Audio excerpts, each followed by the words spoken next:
Hello, everybody out there. It is the most wonderful time of the year, and we are your favorite voiceover artists. So if you didn't know that, now you do. We know one thing is for sure. It's the most That's wonderful true, time of the year. Anyway, right now, it's Todd's Tips. This is where Dad brings some sort of tip that he's learned over his 13 years of being a professional voiceover artist, and a pretty good one at that. So open up your ears and close your mouth and start listening, I guess. So we've been doing, as part of Todd's Tips, do's and don'ts. These are my do's and don'ts.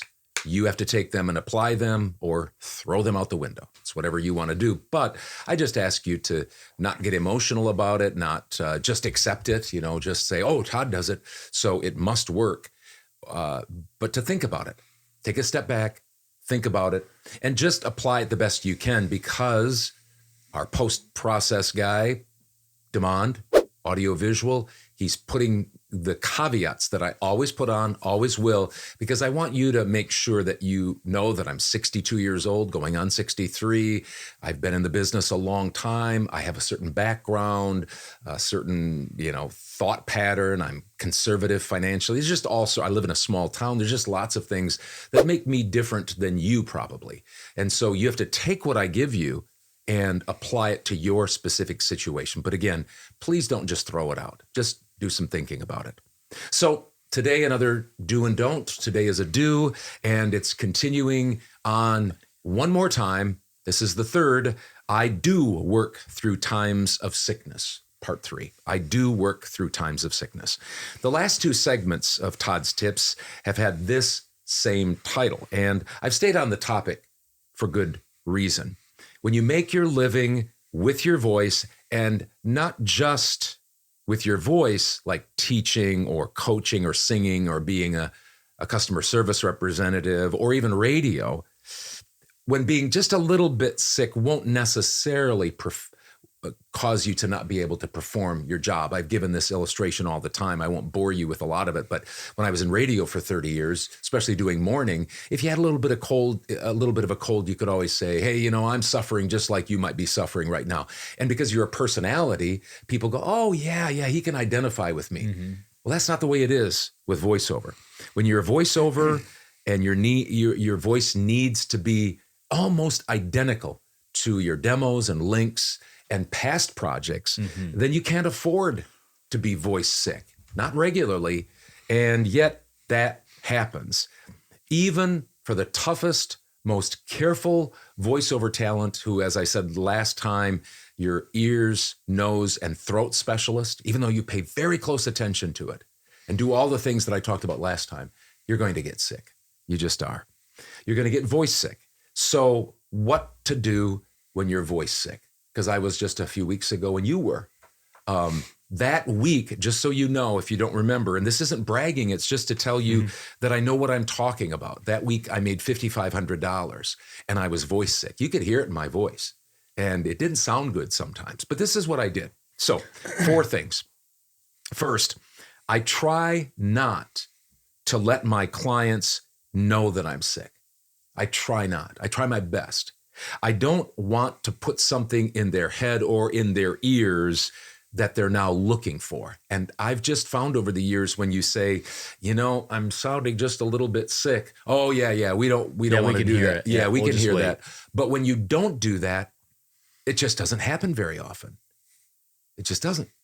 I think because you put something in their head or in their ears, that bug in their ear, or whatever, that they're all of a sudden on high alert. Second, if I'm voice sick, I try to get warmed up real good with vocal exercises. And I don't typically do vocal exercises. The only vocal exercises I do is get up, have some coffee, talk with mom. We go on a walk. You and I usually meet in the mornings and sit and chit chat. And that's my vocal exercises. But when I'm sick, I start humming. I get in the shower, get the, steam going, warm liquids, vaporizer, neti pot, etc. And then I try to put my work off till mid-morning or maybe even early afternoon, depending on how sick, because it just sometimes takes longer to warm up and get the vocal cords cleared off. Third, matching audio can be tricky. When I do tons and tons of e-learning and training and projects where they come back and they say, hey, we made some revisions. Can you do this? Well, I was in good voice, and now all of a sudden I have a sick voice. What I do is most of the time it can be done, most of the time. But I go back to those first two things. Try not to let them know. If it really sounds differently, I try to just save it for later in the afternoon when I'm trying to match audio. Fourth, when all else fails, explain my sickness and send a sample to the client and wait to hear back for some feedback. That's what I do. And that's served me well over the years. Very, very rarely. I think I can count on one hand, and I'm thinking of 2 times where they've said, let's not record right now. We have time. Mm-hmm. And sometimes it depends on the client too. If you have, and I'm not even saying a new client as opposed to an older client or an established client. Sometimes it just depends what the project is. Sometimes if I have a real Ford truck type, a Sam Elliott type read, your sickness can work for you because you have a deeper, lower voice at that point. Mm-hmm. And so I don't know if there's other things. Maybe there's some things you've learned. Those are things that you've talked about doing, especially. This doesn't have anything to do with my sickness. Now, I try to employ the same. I have told my clients before, I'm sick. My voice.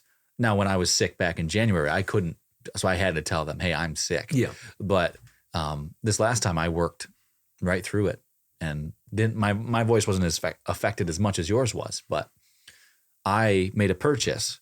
I'm not going to go into detail because we're going to talk about that later. But I made a purchase, and the audio quality was a little bit different. So Dad was helping me out with that to make it sound like it did before. And he said, don't say anything, just send it off. And, you listened to my audio and said, yeah, that sounds real close to what you had before. So I sent it off, and now it's fine. It sounds basically just like what I did before. So that's another reason to, don't put a bug in their ear. Don't say, hey, I've changed my audio. What do you think? It sounds like you've changed your audio. Then they're listening, yeah. And then they've put it in their brain that I think I hear it's a little different just because you've said it. So anyway, yeah. I've heard you say things like that, and I see you doing a lot of the stuff. And like I mentioned last time, I probably do half of the things that you do, which isn't good because it's right in front of me. But maybe as I get a little bit older, I'll pay more attention and more busy and stuff like that. Yeah, it's not that you're being dishonest with them. It's just that you're the professional, mm-hmm. and you have to make a determination. Is my voice sick enough to take a chance on telling them that I'm maybe a little sick, and then that puts a bug in their ear, or the opposite? Am I sick enough where, I maybe should come clean and just say, maybe, I don't want to send something that is just so poor quality that they're going, this guy, he doesn't hear that? Or what kind of a professional is he? So it's not always so clear cut. I can't tell you, do it on this day, but don't do it on this. I do know myself, and you have to learn yourself. And that's kind of, whether it's how to medicate yourself, neti pot, all these different things, your own body, or get to know your own body. And I know mine, and most of the time it works.